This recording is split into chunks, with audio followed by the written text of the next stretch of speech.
Thank you for the previous speakers for having an introduction to this. So basically, you've crossed the lesion, and what do you do next? So these are my disclosures. So calcium is a problem. There are mechanical effects and pharmacological effects. We do know this. Calcium prevents the effacement of a balloon, and pharmacologically wise, it actually reduces the amount of drug that's absorbed into the wall.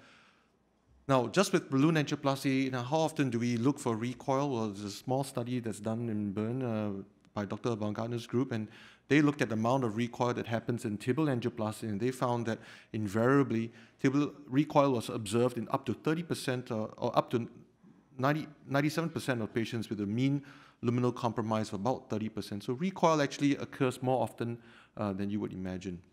So is POBA still effective? It was a series by Dr. Schmidt and Dr. Ida, and you can see that although balloon angioplasty is the most widely commonly used procedure to treat tibial vessels, we are still plagued with a restenotic rate of about 70%, with a high reintervention rate in both a German as well as a Japanese population. We sought to use a different type of philosophy, the use of a non-compliant balloon inflated at high pressures to address the problem of recoil, as we don't really have any solution for a long tibial lesion like a stent. So this is a retrospective analysis of consecutive patients with critical limb ischemia of an infrapatellar artery that were treated with a JADE balloon that is by Albers Niche in Hong Kong in a 6-month period. So all of these patients had high pressure non-compliant balloon for 22 to 24 atmospheres for 90 seconds.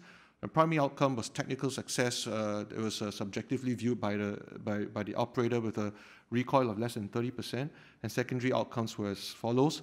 What was more interesting is we introduced a secondary analysis of a resolution of CLTI, which is resolution, which means resolution of rest pain and complete wound healing without any reintervention. So these are the demographics of the patients, especially in our population, a very high 95% diabetic population. And most of them were Rutherford 5, and some of them were Rutherford 6 wounds. Now, lesion characteristics wise, the mean lesion length in our series about 350 millimeters, of which 41% of these were occlusions, really very complex, long lesions. And PARC classification wise was severe, of up to 70% of these patients. And task classification, as you can imagine, was mostly task C and task D. The mean diameter of the balloon we used was a 3 millimeter balloon, and the mean length of the balloon that we used was 106. Below the ankle intervention was done with a non-compliant balloon in 50% of these cases. As you can see, tibial runoff vessels significantly improved after the intervention from 0.68 to 1.6, and then runoff vessels to the foot increased as well from no runoff to one vessel runoff to the foot. So these are results. Our technical success immediately subjectively observed by the operator was 95.5% with less than 30% dissection or recoil for the tibial vessel that was treated. No perforations were seen in this small pilot series. Regards to amputation-free survival and limb salvage, at 6 months, AFS was 86.4 as well as 12 months. Limb salvage at 6 months was 90% as well as 12 months. Freedom from TLR in this patient was a high 90.2. And 12 months was also 90.2.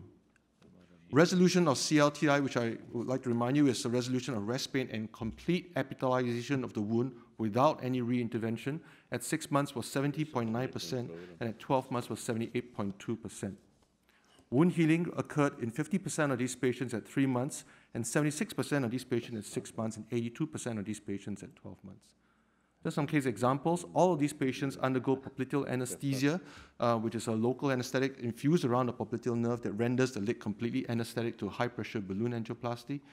Typical example like that, a fifth toe gangrene with a small anterior tibial occlusion and disease on the dorsalis pedis, as well as a small vessel disease, and this is treated with selective arch angioplasty and a 3x40 balloon to the dorsalis pedis at a standard 14 atmosphere. And there was a small amount of dissection and recoil that we would see. In this case, this was treated with a high-pressure non-compliant balloon. This is the JADE non-compliant balloon, 3x80 at 22 atmospheres to the whole length of the anterior tibial and dorsalis pedis. Immediately after the procedure, you can see significantly improved angiographic image. And on rotational angiogram, you can see concentric lumen gain of the dorsalis pedis as well as the distal anterior tibial, and this translated to a nice clinical result in wound healing in this case. Another example of a full-length posterior tibial CTO, severely calcified vessels, and basically the medial plantar that was supplying the rest of the foot. And this patient was treated with high-pressure balloon angioplasty to the posterior tibial artery as well as the anterior tibial artery, giving a good wound blush at the end of this procedure. It translated to wound healing. So in summary, recoil is a common occurrence in BTK intervention. It is likely due to medial calcification that is invariably present in diabetic. Recoil leads to poor patency of BTK POBA, especially if the lesions are long, leading to high reintervention rates, hemodynamic effect of poor perfusion, and poor wound healing. High-pressure, non-compliant balloon angioplasty is safe, is well tolerated with popliteal anesthesia, and may help address problems of recoil, giving better hemodynamic flow and perfusion, accelerating wound healing, associated with less reinterventions. Thank you very much for your attention.